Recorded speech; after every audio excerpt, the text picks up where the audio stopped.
Hey everybody, welcome back to another knife review. Today we're taking a look at the Civivi ODD20 or ODD20 from Jeff Blavelt.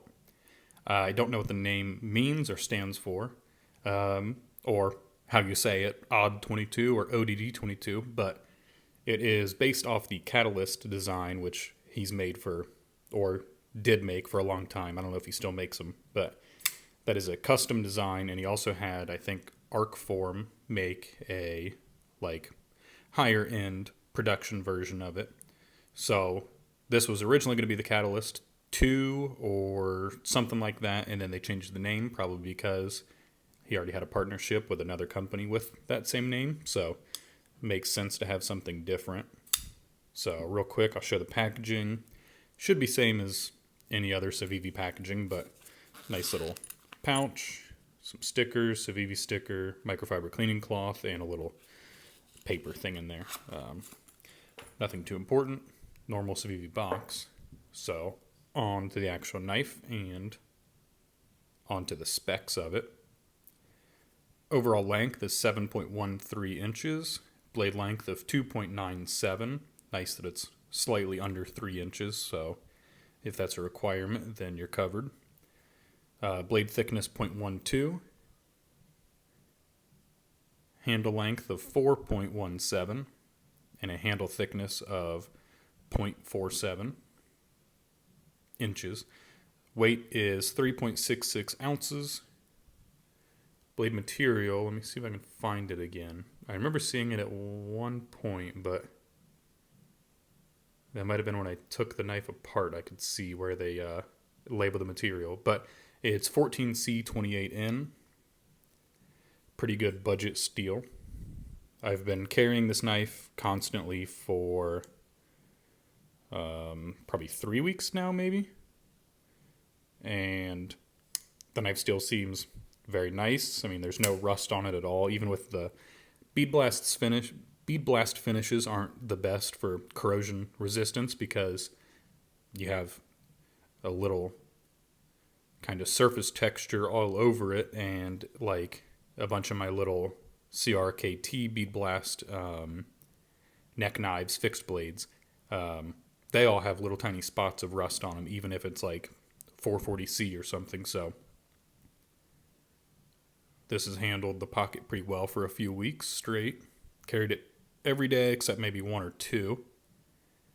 Handle materials G10 with steel liners.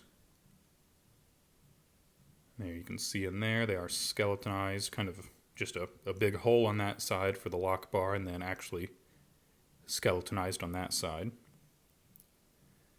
It is a clip point blade, very attractive blade shape. Flat grind, bead blast finish, like I said, obviously a plain edge, and right hand tip up carry, or right hand or left hand tip up only. There you can see the pocket clip.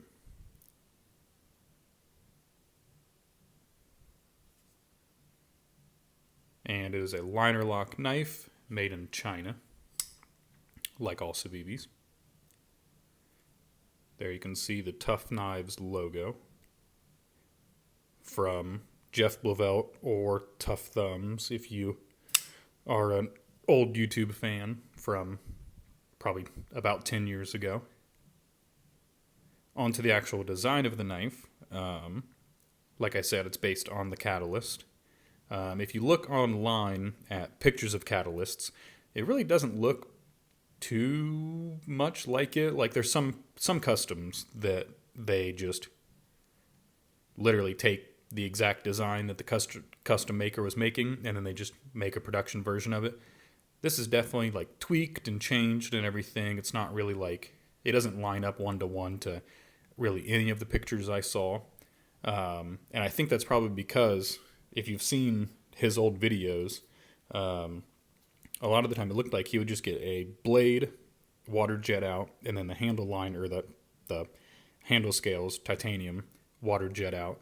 And then he kind of, he just gets it with pretty much a block with the lock bar relief cut out, and then kind of shapes it from there. So there's a basic shape and design for all of his knives, but they all kind of look a little different because he might cut off more or leave more material on. So this is kind of the basic design of the Catalyst.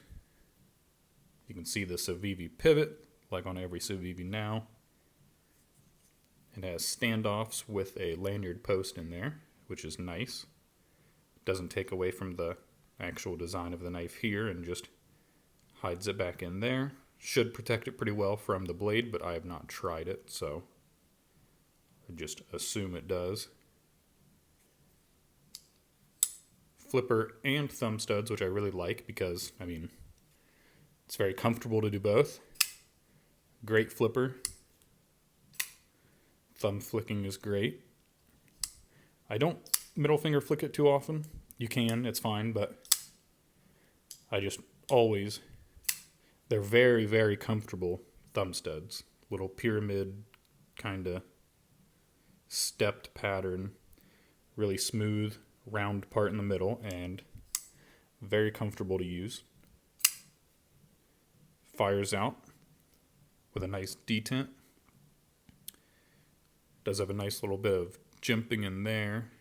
A little bit of grip on the liner. A little bit of relief too. If you saw my last video, I talked about the, what was that? The Mini Praxis from Civivi not having as much cutout on the show side as I think they needed to make it easy to get into that lock bar, but you can see the scallops from the front view here, so enough to get your finger in there. It's probably a little thicker of a blade than the Mini Praxis also, so should be a little more space to get your thumb in, so nice and easy. I have fat thumbs and it's easy for me. And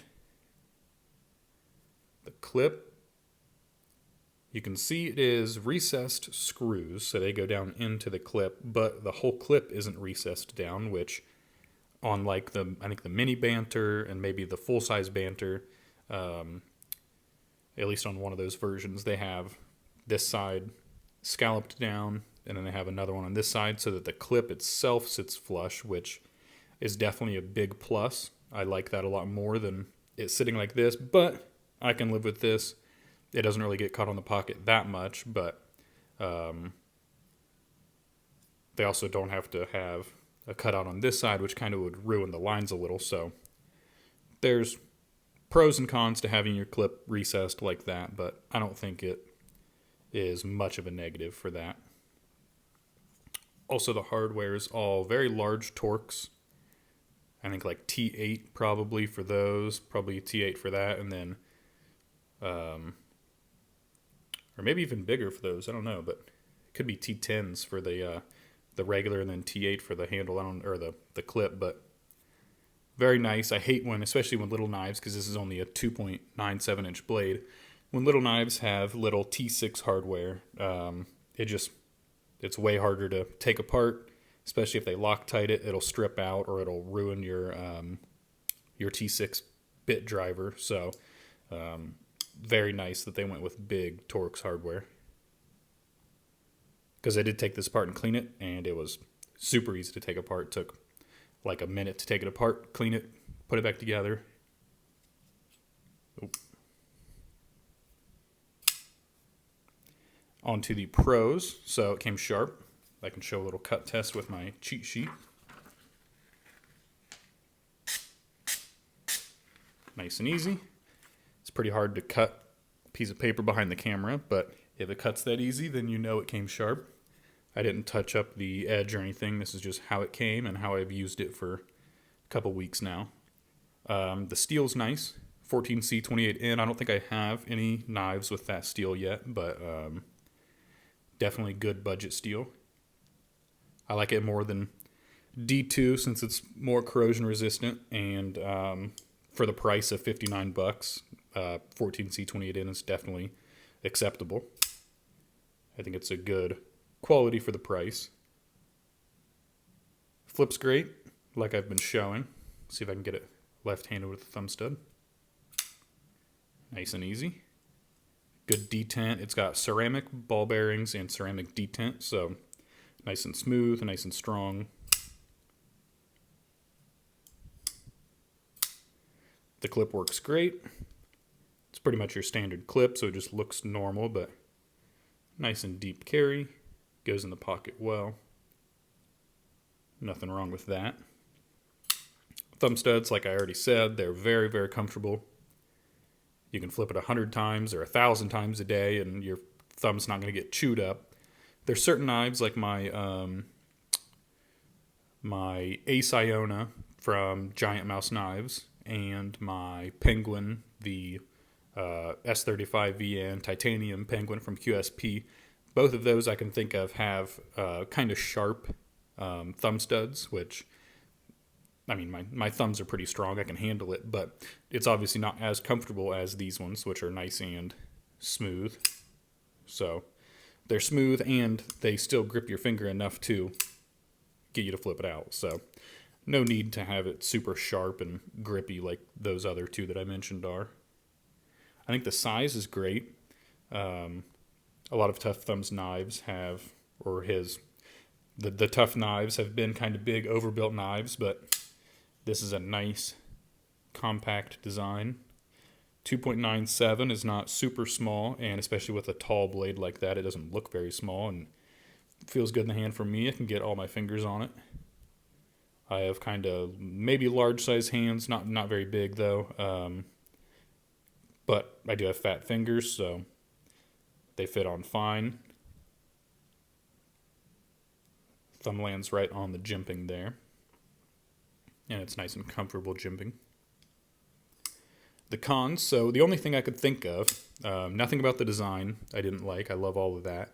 The pivot, though, after probably about a week of carry, the knife started getting off center. I think it was going to the right more. So I checked the pivot, and the pivot was kind of loose. So I thought, well, I might as well take it all apart, clean it up. I don't think Civivi and WE knives use very good oil or grease or whatever they use on their bearings and stuff. So I took it apart, cleaned it all out, put it back together, used some Loctite on the pivot about 2 or 3 weeks ago, and it's been perfect ever since. Nice and smooth, haven't had to adjust it at all. It's perfectly centered. Went back together super easily, so it just kind of walked out. I don't think there was any Loctite on the pivot when I took it apart, nothing that I could tell, so I don't know why it did that, but since it went back together, it wasn't a super big deal. You just got to have the torques and tools and everything to be able to do it yourself. So that was the only con I could think of. Now on to the actual final judgment of this knife. I think for $59.75, which I think is what I got it for on Blade HQ, it's a very good price. I mean, I have plenty of $300 knives, a $400 Strider, plenty of other titanium frame locks, and I've been carrying this for 3 weeks to a month, and I mean, I could carry this for the rest of my life and not really worry about it, I think. So very nice knife for the price. There's plenty of knives I can think of in the $50 to $100 range that I'd definitely not carry over this, so it beating out plenty of those is definitely a good indicator of how nice it is. Feels great in the hand. Perfect size and shape for EDC use. Price-wise, you can hack at something if you need to, or if you're twisting zip ties and stuff and trying to cut through and really working it hard, it's not too crazy. I mean, it's not a $300 knife to where if you tweak it or break the tip or something, it's not like a big loss. You can, if you really like it, you can go out and get another $59 knife compared to a $300 titanium frame lock or something. So definitely nice for that. Steel seems like a good daily use steel. Once it gets dull, I'm going to resharpen it myself. So I think I've heard that it's pretty easy steel to resharpen, so nothing crazy there. And I definitely recommend it. It seems like one of those knives where, like, if you know somebody that carries a knife every day, but they carry like a Swiss Army knife or some cheap gas station knife, that if they upgraded to this, they would be blown out of the water by it and probably never put it down. So definitely a nice EDC knife, and especially for non-knife people to kind of get into knives. It could be your first upgrade if you're only into buying $20 Kershaws and CRKTs, then maybe try one of these and see how much it, or how good it compares to those. I think that's pretty much it. Show you a couple more views of it before I get off.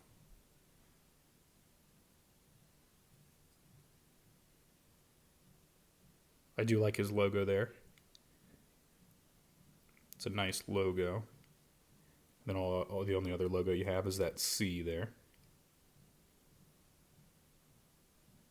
So that pretty much wraps up the video. I definitely recommend it. I think it's a great knife, and I'm going to probably continue carrying it almost every day for a while now. If you like this video, leave it a like. If you want to see other videos like this, check out the other videos on the channel. And I guess real quick before I get off, show a comparison to the Wii kite fin. So very similar, obviously the same company, technically, parent company, but a lot of similarities. You can see the designs with the jimping and everything's pretty similar. The hardware is pretty similar, and these little scallops on the lock bar relief. So they're doing a lot of good stuff over there at Civivi, Wii, and Sencut, so check them out. But that's pretty much it. Thanks for watching.